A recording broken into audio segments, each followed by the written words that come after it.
ದೊಡ್ಡ ಈಗೋ ಇರೋ ಮನುಷ್ಯ. ಆ ಟೈಮ್ನಲ್ಲಿ ಇಡೀ ಶಿಕ್ಷಕರ ವೃಂದ ಕೋಪ ಮಾಡ್ಕೊಂಡ್ಬಿಟ್ಟಿತ್ತು. ಸೋಮಶೇಖರ್ ಯಾರ ಮುಲಾಜಿಗೂ ಒಳಗಾದವರಲ್ಲ, ಯಾರಿಗೂ ತಲೆ ತೆಗೆದವರು ಅಲ್ಲ. ಮಣ್ಣಿನ ಮಗ ದೇವೇಗೌಡರು ಡಾಕ್ಟರ್ ದೇವೇಗೌಡ ಹಾಗೂ ತಪ್ಪು. ರಾಜೀನಾಮೆ ಕೊಟ್ಟ ಸೋಮಶೇಖರ್ ನ್ಯಾಯಾಂಗ ತನಿಖೆ ಎದುರಿಸಿದ್ರು. ಸೂಕ್ತ ಸ್ಥಾನಮಾನ ಕೊಡದೆ ಅವಮಾನ ಮಾಡಿದ್ರು. ಅಡ್ಡದಾರಿಯಲ್ಲಿ ಅಧಿಕಾರ ಹಿಡಿಯೋ ಕೆಲಸ ಇಲ್ಲಿವರೆಗೂ ಮಾಡಲೇ ಇಲ್ಲ.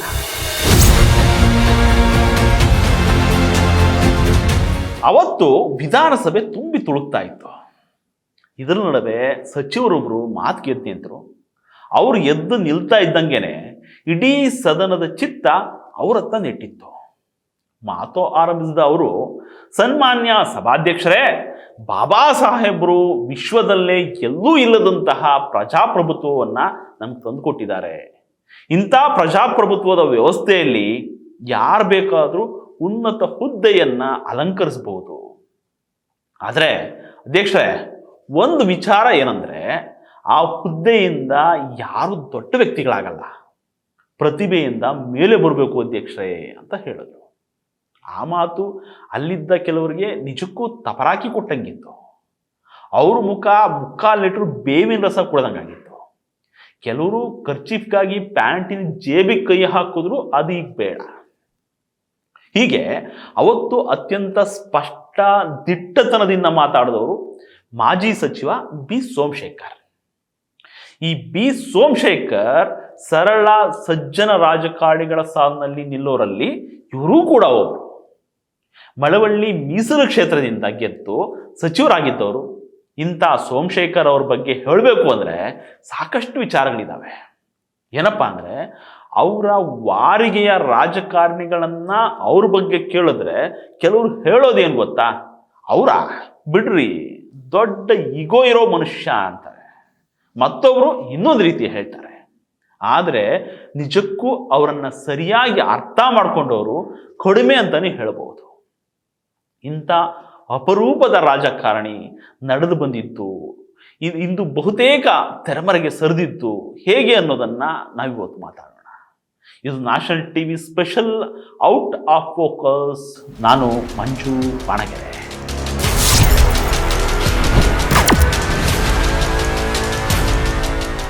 ಬಿ ಸೋಮಶೇಖರ್ ಸಿದ್ದರಾಮಯ್ಯ ಅವರಂಗೆನೆ ಜೆಪಿ ಚಳವಳಿಯಿಂದ ಬಂದವರು. ಅತ್ಯಂತ ಕಿರಿಯ ವಯಸ್ಸಿನಲ್ಲೇನೆ ಸ್ವಂತ ಬಲ ಮತ್ತೆ ವರ್ಚಸ್ನಿಂದ ಮಂತ್ರಿ ಆದವರು. ಅದು 1983 ಮಾತು.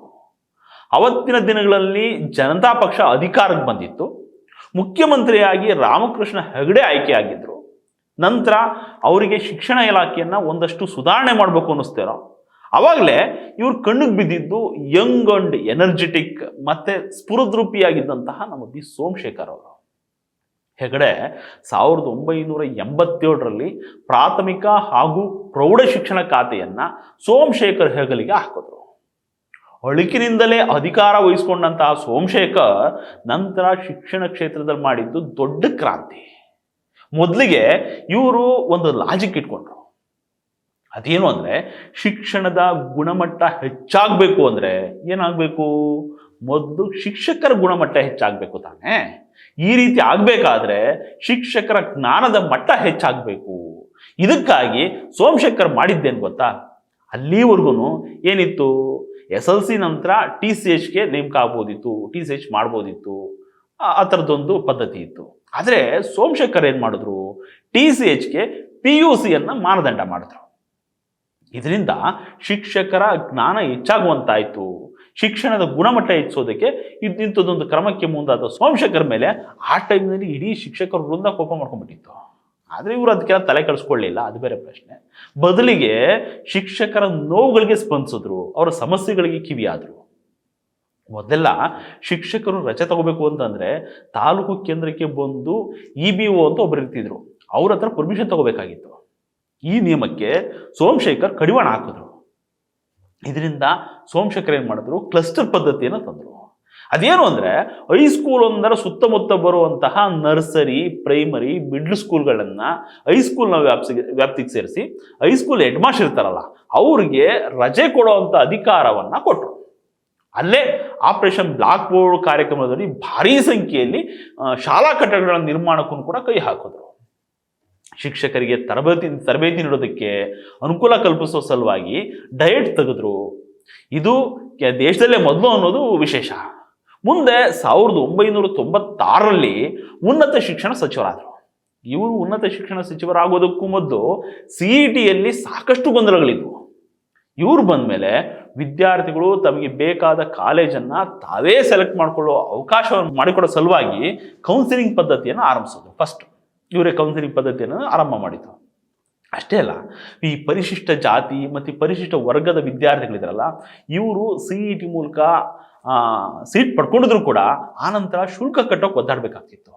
ಇದರಿಂದ ಸೋಮಶೇಖರ್ SC ST ವಿದ್ಯಾರ್ಥಿಗಳಿಗೆ ಸೀಟು ಹಂಚಿಕೆಯಾದ ಮರುಕ್ಷಣವೇ ಅವರ ಶುಲ್ಕವನ್ನು, ಅವರ ಫೀಸನ್ನು ಸರ್ಕಾರವೇ CET ಸೆಲ್ಗೆ ಪಾವತಿಸೋ ವ್ಯವಸ್ಥೆ ಮಾಡಿದ್ರು. ಇನ್ನು ಈ ಸೋಮಶೇಖರ್ ಯಾರ ಮುಲಾಜಿಗೂ ಒಳಗಾದವರಲ್ಲ, ಯಾರಿಗೂ ತಲೆ ತೆಗೆಸಿದವರು ಅಲ್ಲ. ಅವರು ಪ್ರಧಾನಮಂತ್ರಿನೇ ಆಗಿರಲಿ, ಅವರದ್ದು ಡೋಂಟ್ ಕೇರ್ ಕ್ಯಾರೆಕ್ಟರ್. ಪ್ರಧಾನಮಂತ್ರಿ ಅಂದ ತಕ್ಷಣ ಇದ್ರ ಬಗ್ಗೆನೂ ಸ್ವಲ್ಪ ಹೇಳ್ಬಿಡ್ತೀನಿ ಕೇಳಿ. ಅದು 1996ರಲ್ಲಿ ಪ್ರಧಾನಿಯಾಗಿದ್ದವ್ರು ಯಾರು ಹೇಳಿ? ನಮ್ಮ ಸನ್ಮಾನ್ಯ ಶ್ರೀ ದೇವೇಗೌಡರು. ಆಗ ಅವರಿಗೆ ಒಂದು ಗೌರವ ಡಾಕ್ಟರ್ ಕೊಟ್ಟು ಅವರು ಕೃಪಾ ಕಟಾಕ್ಷಕ್ಕೆ ಒಳಗಾಗೋಣ ಅಂತ ಹೇಳ್ಬಿಟ್ಟು ನಮ್ಮ ಬೆಂಗಳೂರು ಯೂನಿವರ್ಸಿಟಿನ ಅವಾಗಿನ ಕುಲಪತಿ ಮುಂದಾಗಿದ್ರು. ಆದರೆ ಸೋಮಶೇಖರ್ಗೆ ಈ ವಿಷಯ ಗೊತ್ತಾದ ಕೂಡಲೇ ಅವರೇನು ಮಾಡಿದ್ರು ಗೊತ್ತಾ? ಡಾಕ್ಟರೇಟ್ ಕೊಡೋದಕ್ಕೂ ಒಂದು ಅರ್ಹತೆ, ಮಾನದಂಡ ಬೇಕು. ರಾಜಕೀಯ ಹಿತಾಸಕ್ತಿ ಇಟ್ಕೊಂಡು ಕೊಡೋದಲ್ಲ ಕಣ್ರಿ ಅಂತ ಬಹಿರಂಗವಾಗಿ ಹೇಳಿಕೆ ಕೊಟ್ಬಿಟ್ರು. ಇಲ್ಲಿ ಒಂದು ವಿಚಾರ ಯೋಚನೆ ಮಾಡಿ. ದೇವೇಗೌಡರು ತಮ್ಮದೇ ಪಕ್ಷದ ದೊಡ್ಡ ನಾಯಕರು. ಅದರಲ್ಲೂ ಕೂಡ ಒಬ್ಬ ಪ್ರಧಾನಮಂತ್ರಿಗೆ ಈ ರೀತಿ ಹೇಳಿದ್ರು ಅಂತಂದ್ರೆ ಲೆಕ್ಕ ಮಾಡಿ ಸೋಮಶೇಖರ್ ಎಂಥ ಗಟ್ಟಿಗರು ಅಂತ. ಇಂಥ ಉನ್ನತ ಶಿಕ್ಷಣ ಸಚಿವರೇ ವಿರೋಧ ವ್ಯಕ್ತಪಡಿಸಿದ ಮೇಲೆ ತಾವು ಮುಂದುವರಿಯೋದು ಬೇಡ ಅಂದ್ಕೊಂಡು ಕುಲಪತಿಗಳೇನು ಮಾಡೋದು, ಸೈಲೆಂಟ್ ಆಗ್ಬಿಟ್ರು. ಅದು ಡಾಕ್ಟರೇಟು ಅದೆಲ್ಲ ಬರೆಸ್ಬಿಟ್ರು. ಅಲ್ಲಿಗೆ ತಣ್ಣಗಾಯ್ತು. ಅಲ್ಲಿಗೆ ಮಣ್ಣಿನ ಮಗ ದೇವೇಗೌಡರು ಡಾಕ್ಟರ್ ದೇವೇಗೌಡ ಆಗು ತಪ್ಪೋಯ್ತು. ಇವೆಲ್ಲ ಆಗೋ ಸಮಯದಲ್ಲೇ ಕ್ಯಾಬಿನೆಟ್ ಸಹೋದ್ಯೋಗಿಗಳೇನಿದ್ರಲ್ಲ ಅವರೇ ಇವ್ರ ಮೇಲೆ ಕಂಡು ಕಾಣದಂತಹ ಬೆಂಕಿ ಕೆಂಡದ ಉಂಡೆಗಳನ್ನು ಎಸೆಯೋಕೆ ಶುರು ಮಾಡಿದ್ರು. ಇದಕ್ಕೂ ಕಾರಣ ಇದೆ. ಅದೇನು ಅಂದರೆ ಸ್ವಂತ ಇಂಜಿನಿಯರಿಂಗ್ ಕಾಲೇಜ್ಗಳನ್ನು ಶುರು ಮಾಡೋಕ್ಕೆ ಕೆಲವು ಸಚಿವರು ತುದಿಗಾಲಲ್ಲಿ ನಿಂತಿದ್ರು. ಆದರೆ ಇದಕ್ಕೆ ಸೋಮಶೇಖರ್ ಒಪ್ಪಲಿಲ್ಲ. ಇದರಿಂದ ಅವರು ಸೋಮಶೇಖರ್ ಮೇಲೆ ಎಸೆದಿದ್ದು ಕಾಪಿ ಅಸ್ತ್ರ. ಕಾನೂನು ಪದವಿಯಲ್ಲಿ ವ್ಯಾಸಂಗ ಮಾಡ್ತಿದ್ದಾಗ ಸೋಮಶೇಖರ್ ಕಾಪಿ ಮಾಡಿದ್ರು ಅನ್ನೋ ಆರೋಪ ಹೊರಿಸಿದ್ರು. ಇದರಿಂದ ಸಿಕ್ಕಾಬಟ್ಟೆ ಮುಜುಗರಕ್ಕೊಳಗಾದವರು ಸೋಮಶೇಖರ್. ಆಗ ಮುಖ್ಯಮಂತ್ರಿ ಆಗಿದ್ದಂತಹ ಜೇಜ್ ಪಟೇಲ್ರು, ಬಿಡಿ ಸೋಮೋ, ನಿಮ್ಮ ಖಾತೆ ಬದಲಾಯಿಸ್ಕೊಡ್ತೀನಿ ಅದಕ್ಕೇನಂತೆ ಅಂದರು. ಆದರೆ ಸೋಮಶೇಖರ್ ಒಪ್ಪಲಿಲ್ಲ. ರಾಜೀನಾಮೆ ಕೊಟ್ಟು ಹೊರಗೆ ಬಂದರು. ಆಗಲೇ ನೋಡಿ, ಮೊದಲೇ ನಾವು ಹೇಳಿದ್ದ ಮಾತನ್ನ ಸೋಮಶೇಖರ್ ಸದನದಲ್ಲಿ ಹೇಳಿದ್ರು. ರಾಜೀನಾಮೆ ಕೊಟ್ಟ ಸೋಮಶೇಖರ್ ನ್ಯಾಯಾಂಗ ತನಿಖೆ ಎದುರಿಸಿದ್ರು. 3 ತಿಂಗಳಲ್ಲೇ ದೋಷ ಮುಕ್ತರಾಗಿ ಮತ್ತೆ ಸಂಪುಟ ಸೇರಿ ಕಂದಾಯ ಸಚಿವರಾದರು. ಅಲ್ಲೂ ಏನು ಸುಮ್ಮನೆ ಕುತ್ಕೊಳ್ಳಿಲ್ಲ ಅವರು. ಈ ಪಹಣಿ ಪಟ್ಟಾದಂತಹ ಈ ಭೂ ದಾಖಲೆಗಳನ್ನು ಗಣಕೀಕರಣ ಮಾಡೋ ಭೂಮಿ ಯೋಜನೆಯನ್ನು ಆರಂಭಿಸಿದ್ರು.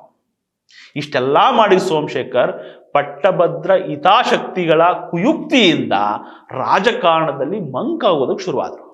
ಇದನ್ನ ದೂರದಲ್ಲೇ ನಿಂತ್ಕೊಂಡು ನೋಡ್ತಿದ್ದಂಥ BJP ನಾಯಕರು ಸೋಮಶೇಖರ್ ಅವರನ್ನ ಪಕ್ಷಕ್ಕೆ ಕರ್ಕೊಂಡು ಸೇರಿಸ್ಕೊಂಡ್ರು. ಆದರೆ ಸೂಕ್ತ ಸ್ಥಾನಮಾನ ಕೊಡದೆ ಅವಮಾನ ಮಾಡಿದ್ರು. ಮೊದಲೇ ಸ್ವಾಭಿಮಾನಿಯಾಗಿದ್ದ ರಾಜಕಾರಣಿಯಾಗಿದ್ದಂಥ ಸೋಮಶೇಖರ್ ಅವರಿಗೆ ಇಲ್ಲಿ ಇರೋಕ್ಕಾಗಲಿಲ್ಲ. ಇದರಿಂದ ಕಾಂಗ್ರೆಸ್ ಕಡೆ ಮುಖ ಮಾಡಿದ್ರು. ಆದರೆ ಅದ್ಯಾಕೋ ಏನು ಅಲ್ಲೂ ಕೂಡ ಅಂಥದ್ದೇನು ಸಿಕ್ಕಲಿಲ್ಲ.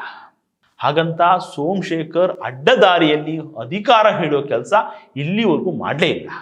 ನಿಜವಾದಂಥ ಆಡಳಿತ ಸಾಮರ್ಥ್ಯ, ಚತುರತೆ, ಸಂಘಟನಾ ಶಕ್ತಿ ಎಲ್ಲ ಇದ್ರೂ ಇದು ಯಾವ ಪಕ್ಷಕ್ಕೂ ಗೋಚರ ಆಗ್ತಿಲ್ಲ ಅನ್ನೋದೇ ಇಲ್ಲಿ ನಮಸ್ಕಾರ.